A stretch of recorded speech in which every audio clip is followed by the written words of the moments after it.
सत्यनारायण देव महाराज की जय। आज सत्यनारायण का व्रत है जिसे पूर्णिमा का व्रत भी कहा जाता है। आज मैं विधि पूर्वक आपको सुनाऊंगी सत्यनारायण व्रत की कथा। इसमें प्रसाद बनता है, चरना व्रत होता है और ये आटे का प्रसाद बनता है। इसमें 5 अध्याय होते हैं पूर्णमासी की कथा में, जो मैं आपको विधि पूर्वक सुनाऊंगी। विधि पूर्वक करने से मनुष्य आयु पर्यंत होता है। श्री सत्यनारायण व्रत कथा। पहला अध्याय। एक समय नैमिषारण्य तीर्थ में सोनकादि 88,000 ऋषियों ने श्री सूत जी से पूछा, हे प्रभु, इस कलयुग में वेद विद्या रहित मनुष्य को प्रभु भक्ति किस प्रकार मिलेगी तथा उनका उद्धार कैसे होगा? इसलिए मुनि श्रेष्ठ कोई ऐसा तप कहिए जिसे थोड़े समय में पुण्य प्राप्त हुए तथा मन वांछित फल मिले। वह कथा सुनने की हमारी इच्छा है। सर्वशास्त्र ज्ञाता श्री सूत जी बोले, वैष्णव में पूजा, आप सबने प्राणियों के हित की बात पूछी। अब मैं इस श्रेष्ठ व्रत को आप लोगों से कहूंगा, जिस व्रत को नारद जी ने लक्ष्मी नारायण से पूछा था और लक्ष्मीपति ने मुनि श्रेष्ठ नारद से कहा था, सो ध्यान से सुनो। एक समय योगी राज नारद जी दूसरों के हित की इच्छा से अनेक लोकों में घूमते हुए मृत्यु लोक में आ पहुंचे। यहाँ अनेक योनियों में जन्मे हुए प्राय सभी मनुष्यों का अपने कर्मों के द्वारा अनेकों दुख से पीड़ित देखकर सोचा, किस यत्न के करने से ही निश्चय ही प्राणियों के दुखों का नाश हो सकेगा। ऐसा मन में सोचकर विष्णु लोक को गए। श्वेत वर्ण और 4 भुजाओं वाले देवों के इस नारायण को देखकर, जिनके हाथों में शंख चक्र गदा और पद्म थे तथा वरमाला पहने हुए थे, स्तुति करने लगे, हे भगवान, आप अत्यंत शक्ति से संपन्न हैं। मन तथा वाणी भी आपको नहीं पा सकती। आपका आदि मध्य अंत नहीं है। निर्गुण स्वरूप सृष्टि के आदिभूति व भक्तों के दुखों को नष्ट करने वाले हो। आपको मेरा नमस्कार। नारद जी से इस प्रकार की स्तुति सुनकर विष्णु भगवान बोले, हे मुनि श्रेष्ठ, आपके मन में क्या है? आपका किस काम के लिए आगमन हुआ है? निसंकोच कहो। तथा नारद मुनि बोले, मृत्युलोक में सब मनुष्य को अनेक योनियों में पैदा हुए अपने अपने कर्मों के द्वारा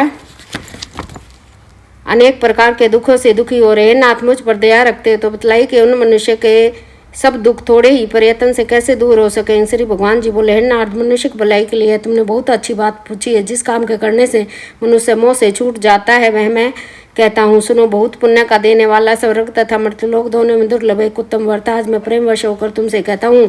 सत्यनारायण का यह। हे नारद, मनुष्य की भलाई के लिए तुमने बहुत अच्छी बात पूछी है। जिस काम के करने से मनुष्य मोह से छूट जाता है वह मैं कहता हूँ, सुनो। बहुत पुण्य का देने वाला स्वर्ग तथा मृत्युलोक दोनों में दुर्लभ एक उत्तम व्रत है आज मैं प्रेमवश होकर तुमसे कहता हूँ। सत्यनारायण का यह व्रत अच्छी तरह विधि पूर्वक करके मनुष्य आयु पर्यंत यहाँ सुख भोग कर मरने पर मोक्ष को प्राप्त होता है। श्री भगवान के वचन सुनकर नारद मुनि बोले कि उस व्रत का क्या फल है, क्या विधान है और किसने यह व्रत किया और किस दिन यह व्रत करना चाहिए? विस्तार से कहिए। भगवान बोले, दुख शोक आदि को दूर करने वाला, धन धान्य को बढ़ाने वाला, सौभाग्य तथा संतान को देने वाला यह व्रत सब स्थानों पर विजयी करने वाला है। भक्ति और श्रद्धा के साथ किसी भी दिन मनुष्य श्री सत्यनारायण की प्रातः काल के समय ब्राह्मणों और बंधुओं के साथ धर्मपरायण होकर पूजा करे। भक्ति भाव से नैवेद्य केले का फल, घी, दूध और गेहूं का चूर्ण सवाया लेवें। गेहूं के अभाव में साठी का चूर्ण, शक्कर तथा गुड़ ले सब भक्षण योग्य पदार्थ जमा करा के भगवान के अर्पण कर देवें तथा बंधुओं सहित ब्राह्मणों को भोजन करावे। तत्पश्चात स्वयं भोजन करे। नृत्य गीत आदि का आचरण कर सत्यनारायण भगवान का स्मरण करते हुए समय व्यतीत करे। इस तरह व्रत करने पर मनुष्य की इच्छा निश्चय ही पूरी होती है। विशेषकर कली काल में भूमि पर का यही मोक्ष का सरल उपाय है। दूसरा अध्याय। सूत जी बोले, हे ऋषियों, जिसने पहले समय में इस व्रत को किया है उसका इतिहास कहता हूँ, ध्यान से सुनो। सुंदर काशीपुरी नगरी में एक अत्यंत निर्धन ब्राह्मण रहता था। भूख और प्यास से बेचैन हुआ नित्य पृथ्वी पर घूमता था। ब्राह्मणों से प्रेम करने वाले भगवान ने ब्राह्मण को दुखी देखकर बूढ़े ब्राह्मण का रूप धर उसके पास जा आदर के साथ पूछा, हे विप्र, नित्य दुखी हुआ पृथ्वी पर क्यों घूमता है? ये श्रेष्ठ ब्राह्मण, यह सब मुझसे कहो, मैं सुनना चाहता हूँ। ब्राह्मण बोला, मैं निर्धन ब्राह्मण हूँ, भिक्षा के लिए पृथ्वी पर फिरता हूँ। हे भगवान, यदि आप इसका उपाय जानते हो तो कृपया कर कहो। पर ब्राह्मण बोला कि सत्यनारायण भगवान मन वांछित फल को देने वाला, इसलिए ब्राह्मण तू उसका पूजन कर, जिसके करने से मनुष्य सब दुखों से मुक्त हो जाता है। ब्राह्मण को व्रत का सारा विधान बतलाकर बूढ़े ब्राह्मण का रूप धारण करने वाले सत्यनारायण भगवान अंतर्ध्यान हो गए। जिस व्रत को व्रत ब्राह्मण ने बतलाया है मैं उसको करूंगा। यह निश्चय करने पर उसे रात में नींद भी नहीं आई। वह सवेरे उठ सत्यनारायण के व्रत का निश्चय कर भिक्षा के लिए चला। उस दिन उसको भिक्षा में बहुत धन मिला। उस जिससे बंधु बांधवों के साथ उसने सत्यनारायण का व्रत किया। इसके करने से वह ब्राह्मण सब दुखों से छूटकर अनेक प्रकार की संपत्तियों से युक्त हुआ। उस समय से वह ब्राह्मण हर मास व्रत करने लगा। इस तरह सत्यनारायण भगवान के व्रत को जो करेगा वह मनुष्य सब दुखों से छूट जाएगा। इस तरह नारद जी से नारायण का कहा हुआ यह व्रत मैंने तुमसे कहा है विप्र, मैं अब और क्या कहूँ। ऋषि बोले, हे मुनीश्वर, संसार में इस ब्राह्मण से सुनकर किस किस ने इस व्रत को किया, अब हम वह सुनना चाहते हैं, इसके लिए हमारे मन में श्रद्धा है। सूत जी बोले, हे मुनियों, जिस जिसने इस व्रत को किया है वह सब सुनो। एक समय एक ब्राह्मण धन और ऐश्वर्य के अनुसार बंधु बांधवों के साथ व्रत करने को तैयार हुआ। उसी समय एक लकड़ी बेचने वाला बूढ़ा आदमी आया और बाहर लकड़ियों को रखकर ब्राह्मण के मकान में गया। प्यास से दुखी लकड़हारा उनको व्रत करते देखकर ब्राह्मण को नमस्कार कर कहने लगा, आप यह क्या कर रहे हो और इसके करने से क्या फल मिलता है, कृपया करके मुझसे कहो। ब्राह्मण ने कहा, सब मनोकामना को पूरा करने वाला यह सत्यनारायण भगवान का व्रत है। इसकी कृपया से मेरे यहाँ धन धान्य की वृद्धि हुई है। ब्राह्मण से इस व्रत के बारे में जानकर लकड़हारा बहुत प्रसन्न हुआ। चरना मर्त ले और प्रसाद खाने के बाद अपने घर को गया। लकड़हारे ने अपने मन में इस प्रकार का संकल्प किया कि आज ग्राम में लकड़ी बेचने के बाद जो धन मिलेगा उसी से सत्यनारायण देव का उत्तम व्रत करूंगा। यह मन में विचार कर वह बूढ़ा आदमी लकड़ी अपने सिर पर रखकर जिस नगर में धनवान लोग रहते थे वैसे सुंदर नगर में गया। उस रोज वहां पर उसे उन लकड़ियों का दाम पहले दिनों से चौगुना मिला। तब वह बूढ़ा लकड़हारा दाम ले अति प्रसन्न होकर पक्के केले की पुली, शक्कर, घी, दुग्ध, दही और गेहूं का चूर्ण इत्यादि सत्यनारायण भगवान के व्रत की कुल सामग्रियों को लेकर अपने घर को गया। फिर उसने अपने भाइयों से को बुलाकर विधि के साथ भगवान जी का पूजन और व्रत किया। उस व्रत के प्रभाव से वह बूढ़ा लकड़हारा धन पुत्र आदि से युक्त हुआ और संसार के समस्त सुख भोग कर वैकुंठ को चला। तीसरा अध्याय। सूत जी बोले, हे श्रेष्ठ मुनियों, अब आगे की कथा सुनो। पहले समय में उल्कामुख नाम का एक बुद्धिमान राजा था। वह सत्यवक्ता और जितेंद्रिय था। प्रतिदिन देव स्थानों पर जाता तथा गरीबों को धन देकर उनके कष्ट दूर करता था। उसकी पत्नी कमल के समान मुख वाली और सती साध्वी थी। भद्रशिला नदी के तट पर उन दोनों ने श्री सत्यनारायण का व्रत किया। उस समय से वहां एक साधु वैश्य आया और उसके पास व्यापार के लिए बहुत सा धन था। वह नाव को किनारे पर ठहरा कर राजा के पास गया और राजा को व्रत करते देख कर विनय के साथ पूछने लगा कि हे राजन, भक्ति चित्त से यह आप क्या कर रहे हैं और मेरे सुनने की इच्छा है, सो आप यह मुझे बताइए। राजा बोला, हे साधु, अपने बांधवों के सहित या पुत्र आदि की प्राप्ति के लिए महाशक्तिमान सत्यनारायण भगवान का व्रत पूजन किया जा रहा है। राजा के वचन सुनकर साधु आदर से बोला, हे राजन, मुझसे इसका संविधान कहो, मैं भी आपकी कथा अनुसार इस व्रत को करूंगा। मेरे भी कोई संतान नहीं है, इससे निश्चय ही होगी। राजा से संविधान सुन व्यापार से निवृत्त होकर वह आनंद के साथ घर गया और साधु ने अपनी स्त्री से संतान देने वाले उस व्रत का समाचार सुनाया और कहा कि जब मेरी संतान होगी तब मैं इस व्रत को करूंगा। साधु ने ऐसे वचन अपनी स्त्री लीलावती से कहे। एक दिन उसकी स्त्री लीलावती पति के साथ आनंदित हो संसारिक धर्म में प्रवृत्त होकर सत्यनारायण भगवान के कृपा से गर्भवती है। 10वें महीने उसके यहाँ पर एक सुंदर कन्या का जन्म हुआ। दिनों दिनों वह इस तरह बढ़ने लगी जैसे शुक्ल पक्ष का चंद्रमा बढ़ता है। कन्या का नाम कलावती रखा गया। वह तब लीलावती ने मीठे शब्दों में अपने पति से कहा कि जो आपने संकल्प किया था कि भगवान का व्रत करूंगा, अब आप उसे करिए। साधु बोला, हे प्रिय, इसके विवाह पर करूंगा। इस प्रकार अपनी पत्नी को आश्वासन दे वह नगर को गया। कलावती पितृगृह में वृद्धि को प्राप्त हुई। साधु ने जब नगर में अपने सखियों के साथ अपनी पुत्री को देखा तो तुरंत दूत बुलाकर कहा कि पुत्री के वास्ते कोई सुयोग्य वर देख कर लाओ। साधु की आज्ञा पाकर दूत कंचन नगर पहुंचा और वहां पर बड़ी खोज कर देखभाल लड़की के लिए सुयोग्य वणिक पुत्र को ले आया। उस सुयोग्य लड़के को देखकर साधु ने अपने बंधु बांधवों के सहित प्रसन्नचित्त अपनी पुत्री का विवाह उसके साथ कर दिया। किंतु दुर्भाग्य से विवाह के समय भी उस व्रत को करना भूल गया। तब श्री भगवान जी क्रोधित हुए, श्राप दिया कि तुम्हें दारुण दुख प्राप्त हो। अपने कार्य में कुशल साधु बनिया जमाता सहित समुद्र के समीप स्थित रतनपुर नगर में गया और वहां पर दोनों ससुर जमाई चंद्रकेतु राजा के इस नगर में व्यापार करने लगे। एक रोज भगवान सत्यनारायण की माया से प्रेरित कोई चोर राजा का धन चुराकर शिकार भागा जा रहा था। किंतु राजा के दूतों को आता देखकर चोर ने घबराकर भागते हुए राजा के धन को वहीं चुपचाप रख दिया जहां वो दोनों ससुर जमाई ठहरे हुए थे। जब दूतों ने उस साधु वैश्य के पास राजा के धन को रखा देखा, दोनों को बांध कर ले गए। प्रसन्नता से दौड़ते हुए राजा के समीप जाकर बोले, ये दो चोर हम पकड़ कर लाए हैं, देख कर आज्ञा दे। तब राजा की आज्ञा से उनको कठोर कारावास में डाल दिया गया। उनका सब धन छीन लिया गया। सत्यनारायण भगवान के श्राप के द्वारा उनकी पत्नी भी घर पर बहुत दुखी हुई और राजा और घर पर जो धन रखा था चोर चुरा कर ले गए। शारीरिक व मानसिक पीड़ा तथा भूख प्यास से अति दुखी तो अन्न की चिंता में कलावती एक ब्राह्मण के घर गई। वहां उसने सत्यनारायण भगवान का व्रत होते देखा, फिर कथा सुनी तथा प्रसाद ग्रहण कर रात को घर गई। माता ने कहा कलावती से कहा कि हे पुत्री, अब तक कहाँ रही, वह तेरे मन में क्या है। कलावती बोली, हे माता, मैंने एक ब्राह्मण के घर सत्यनारायण भगवान का व्रत होते देखा है। कन्या के वचन सुनकर लीलावती पर भगवान के पूजन की तैयारी करने लगी। लीलावती ने परिवार और बंधुओं सहित श्री सत्यनारायण भगवान का पूजन किया और यह वर मांगा कि मेरे पति और दामाद शीघ्र आ जाएं। साथ ही प्रार्थना की कि हम सबका अपराध क्षमा करें। सत्यनारायण भगवान इस व्रत से संतुष्ट हो गए। राजा चंद्रकेतु को सपन में दर्शन देकर कहा कि हे राजन, दोनों वेश्यों को प्रातः ही छोड़ दो और उनका सब धन जो तुमने ग्रहण किया है दे दो, नहीं तो मैं तेरा धन, राज्य, पुत्र आदि सब नष्ट कर दूंगा। राजा से ऐसे वचन कहकर भगवान अंतर ध्यान हो गए। प्रातःकाल राजा चंद्रकेतु ने सभा में अपना सपन सुनाया। फिर दोनों वणिक पुत्रों को कैद से मुक्त कराकर सभा में बुलाए। दोनों ने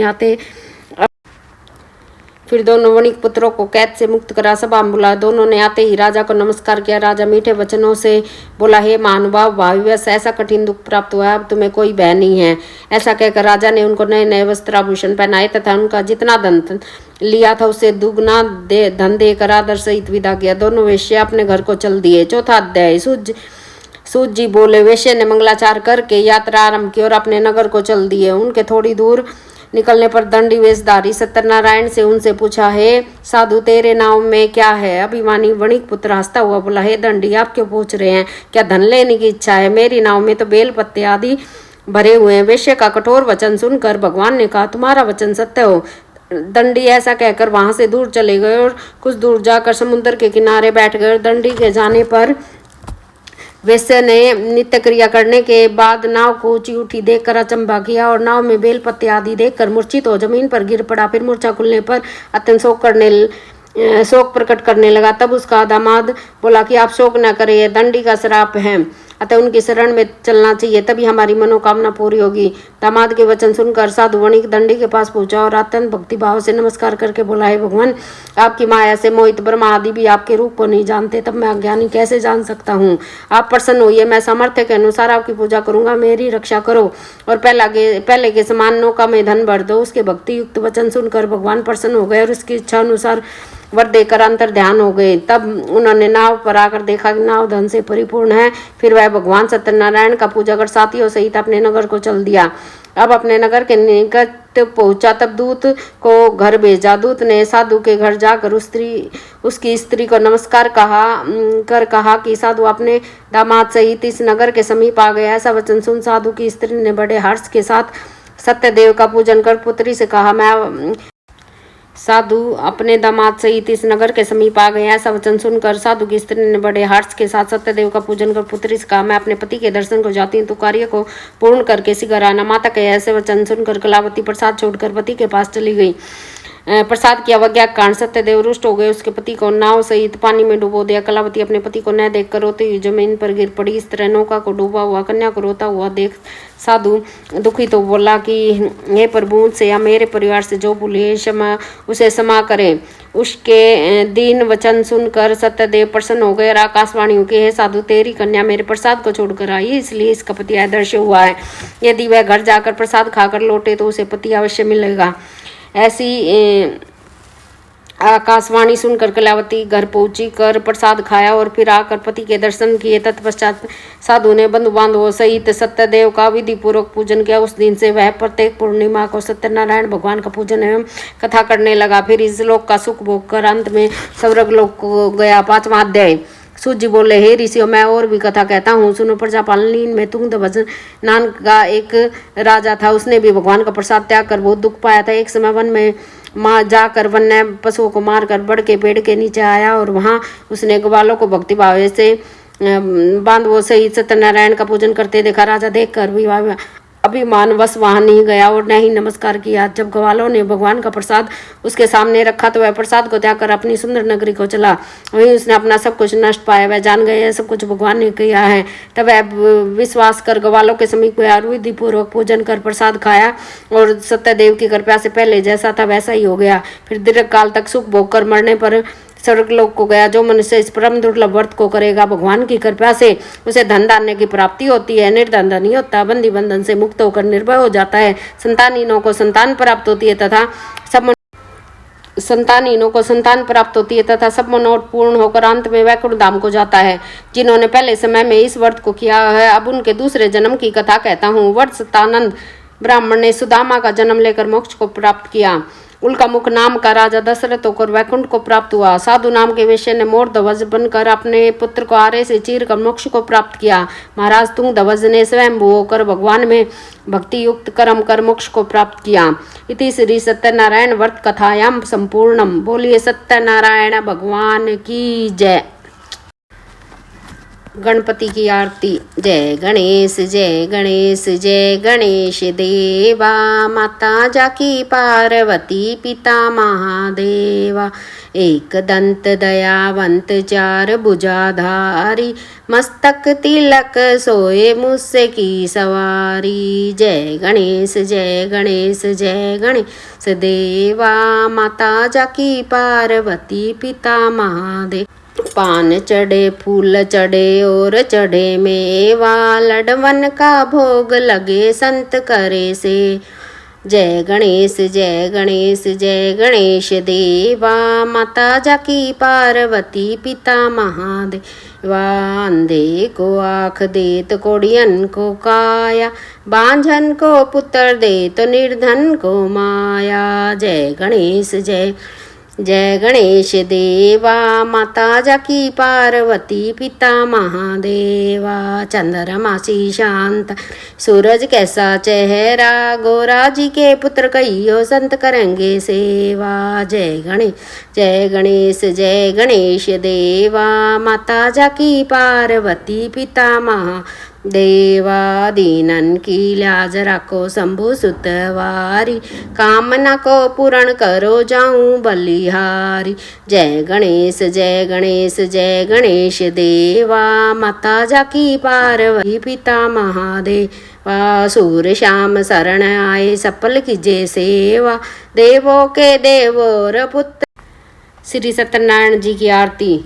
ओम जय लक्ष्मी रमणा स्वामी जय लक्ष्मी रमणा। सत्यनारायण स्वामी सत्यनारायण स्वामी जन पातक हरणा।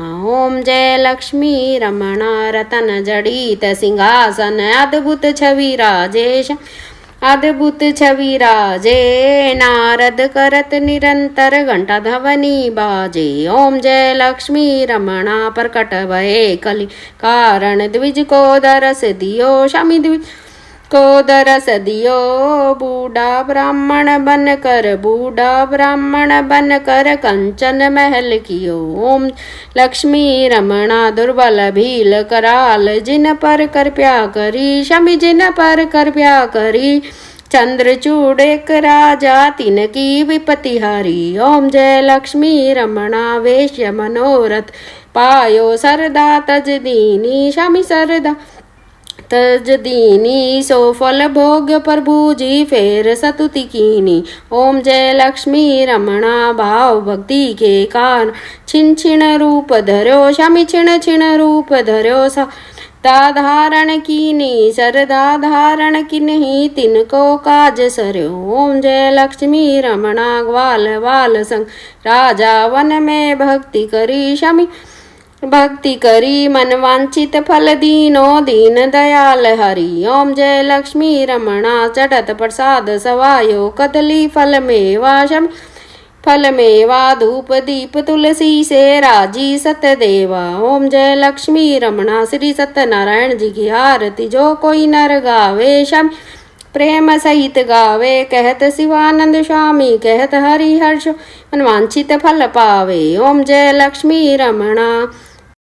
आरती जगदीश जी की। ओम जय जगदीश हरे। स्वामी जय दीनानाथ हरे। भक्त जनों के संकट दास नो के संकट क्षण में दूर करे। ओम जय जगदीश हरे। जो ध्यावे फल पावे। दुख विन से मन का शम दुख विन से मन का। सुख संपत्ति घर आवे कष्ट मिटे तन का। ओम जय जगदीश हरे। मात पिता तुम मेरे शरण गऊ मैं किसकी, स्वामी शरण गऊ मैं किसकी, तुम बिनो रे न दूजा, प्रभु बिनो रे न दूजा, आस करूँ मैं जिस।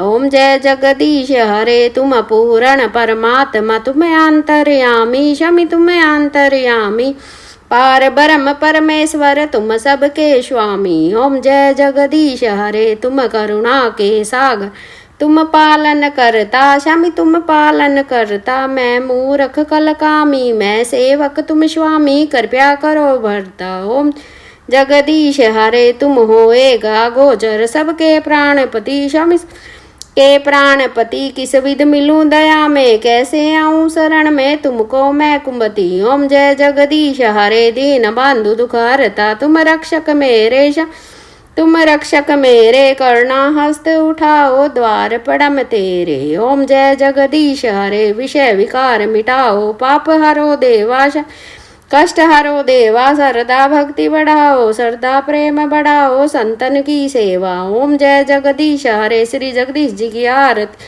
जो कोई नर गावे, स्वामी प्रेम सहित गावे, कहत शिवानंद स्वामी, कहत हरि स्वामी मन वांछित फल पावे। ओम जय जगदीश हरे, ओम जय जगदीश हरे, स्वामी जय दीनानाथ हरे, भक्त जन संकट दास जनों के संकट क्षण में दूर करे। ओम जय जगदीश।